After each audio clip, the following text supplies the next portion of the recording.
এই নির্বাচনটা আপনি জানেন যে অনেক কষ্টার্জিত নির্বাচন। কষ্টার্জিত কেন বলছি, যেটার জন্য আমাকে দীর্ঘ 15 বছর আমাদেরকে সংগ্রাম করতে হয়েছে, লড়াই করতে হয়েছে, আমাদেরকে অনেক মূল্য দিতে হয়েছে, ত্যাগ স্বীকার করতে হয়েছে। এই নির্বাচনের জন্য, ভোটারের অধিকার নিশ্চিত করার জন্য আমরা আন্দোলন করছি।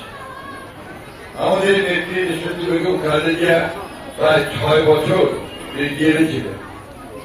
আমাদের প্রায় 60 লক্ষ ভাই বোনের বিরুদ্ধে মিথ্যা মামলা হয়েছে। 20,000 এর মতো আমাদের নেতা কর্মী খুন হয়েছে। 1700 মতো নেতা কর্মী আমাদের খুন হয়ে গেছে। এত কিছু ত্যাগের বিনিময়ে আমারও আপনার 14 জুলাই নির্ধারিত জুলাইয়ে আমাদের প্রায় 2000 এর মতো আমাদের তরুণ যুবক এই এত ত্যাগ চিকিৎসার পরে যে নির্বাচনটা আমরা পেয়েছি, এই নির্বাচনটাকে আমাদের অত্যন্ত গুরুত্বপূর্ণভাবে দেখা উচিত এবং এই নির্বাচন যদি আমরা সঠিক সিদ্ধান্ত নিতে পারি, তাহলে আগামী 5 বছর যে আমরা বাংলাদেশকে একটা শান্তিপূর্ণ স্থিতিশীল অবস্থার মধ্যে নিতে পারব। কিন্তু যদি এই নির্বাচনে আমরা সঠিক সিদ্ধান্ত নিতে ব্যর্থ হই, আবার সেই বিপদের মধ্যে আমরা পড়ব। আমি আপনাদের কাছে আমার নিজের সম্পর্কে কথা বলার কোনো অবকাশ নাই।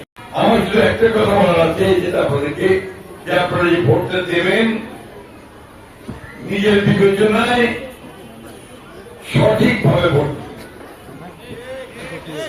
কারণ বিভিন্ন ভোটের সময় মানুষ বিভিন্নভাবে মানুষকে বিভ্রান্ত করে। আপনার কাছের লোক থেকে দিতে ভুল বোঝা যায় বিভিন্নভাবে। দুর্ভাগ্যজনক ভাবে আমাদের ঠাকুরগাতেও সেই কাজটা হচ্ছে। এখানে ধর্মকে ব্যবহার করে মানুষকে বিভ্রান্ত করার চেষ্টা করা হচ্ছে, মিথ্যা প্রচারণা করা হচ্ছে, যেগুলো আপনারা আমাদের সার্বিকভাবে সিদ্ধান্ত নিতে ভুল হতে পারে। ভাই বোনেরা, আমি সবসময় একটা কথা বলি, আমার কাছে মনে হয় যে আমাদের শেকড় থেকে আমাদের জানা উচিত। আমরা 1971 সালে একটা স্বাধীনতা যুদ্ধ করেছি।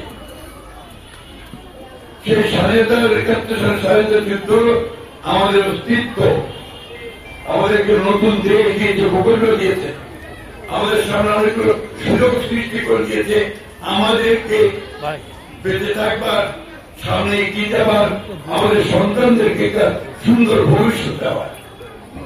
এটা কিন্তু খুব জরুরি। দুর্ভাগ্যজনক ভাবে একটা গোষ্ঠী ওই 71কে পিছনে ফেলতে, 71কে পিছনে ফেললে আমি আমার অস্তিত্ব দর্শন করব। সেই জন্যই আমি সবসময় এই কথা জোর করে বলি, 71 হচ্ছে আমার মূল অস্তিত্ব, এটাকে নিয়েই আমাকে বুঝতে হবে।